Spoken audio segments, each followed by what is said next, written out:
পারি, কিন্তু কোনোটা করতে পারি না। এর যে একটা অর্ডার হিসাবে এটাকে একটা 7টা ভাগে ভাগ করা। তো এইসব প্লাস্টিক অ্যাকচুয়ালি আমাদের এনভায়রনমেন্টে আসছে, এবং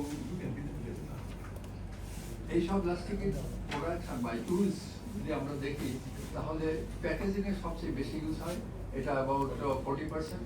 তারপরে বিল্ডিং অ্যান্ড কনস্ট্রাকশনে আছে, টেক্সটাইলে আছে, দেন কনজিউমার্স প্রোডাকশনে আছে, অ্যাজ ওয়েল অ্যাজ এটা ইলেকট্রনিক্সে ইউজ হচ্ছে। সুতরাং বিভিন্নভাবে এটার ইউজ হচ্ছে, কারণ এটা ভেরি কনভেনিয়েন্ট ফর ইউজ, এবং এইটাই হচ্ছে আর মেইন ইয়ার। কিন্তু সমস্যাটা হচ্ছে এটার প্রত্যেকটারই একটা লাইফ সাইকেল আছে। তার ভিতরে যেমন বিল্ডিং কনস্ট্রাকশনে লাইফ সাইকেল 35 ইয়ার সাধারণত, আবার একটা প্যাকেজিং যে ম্যাটেরিয়াল, এগুলো লাইফ সাইকেল মাত্র হাফে ইয়ার। এই অবস্থার ভিতরে আমরা জানি যেটা, যে প্লাস্টিকের সারা পৃথিবীতে যে প্রোডাকশন হচ্ছে, এটা হচ্ছে প্রায় 480 million tonnes every year.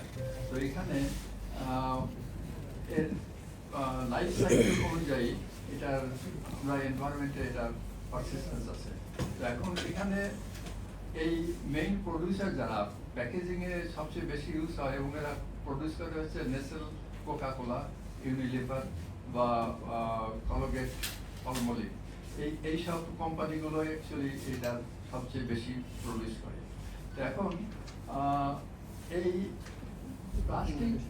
Plastic আমরা জানি যে অ্যাবাউট 86% মতো আমাদের ল্যান্ডফিলে চলে যায়, কিন্তু কিছু কিছু যেগুলো বাইরে যায়, বিশেষ করে নদীতে বা ওয়াটার কোর্সে যায়, সেগুলো আবার আস্তে আস্তে নদী দিয়ে সাগরে যায়। এবং সাগরে যে প্লাস্টিকটা পড়ছে, এটা কিন্তু আসলে এত বেশি অ্যাকুমুলেশন হচ্ছে, যেটা সারা পৃথিবীতে একটা কনসার্ন। এখন এই সাগরে যে প্লাস্টিক পড়ে, এর ভিতরে সবচেয়ে বেশি পড়ে যে নদী দিয়ে, সেটা হচ্ছে চায়নার ইয়ানজি, এবং নেক্সট হচ্ছে আমাদের গ্যাঞ্জেস রিভার।